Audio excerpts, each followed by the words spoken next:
లోక సంబంధన పరిస్థితుల్లో కొట్టుమిట్టాడుతున్న మనలను, పడిపోయిన మనలను, ప్రియులారా భయంకర పరిస్థితిలో ఉన్న మనలను లేవనెత్తాలనే యేసు ప్రభు ఈ లోకానికి వచ్చారు.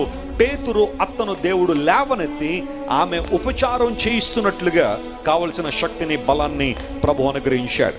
ఈ రాత్రి నువ్వు దావీదు వలె ఏదన్నా గోతులో పడిపోయావా, నాశనకరమైన గుంటలో పడిపోయావా, జిగటగల దొంగ ఊబిలో ఇరుక్కుపోయావా, లేదా పేతురు అత్తవలే ఏదో ఒక రోగంతో, బలహీనతతో, ఏదో రకమైన పరిస్థితుల మధ్య ఇరుక్కుపోయి పడిన స్థితిలో ఉంటే, నువ్వు పడిపోయిన స్థితిలోనే ఉండాలని కోరుకునే వారు భూమి మీద చాలా మంది ఉన్నారు. కానీ నిన్ను లేవనెత్తాలని ఆశించేవాడు ఒకే ఒక్కడు, మన ప్రభు అని యేసయ్య.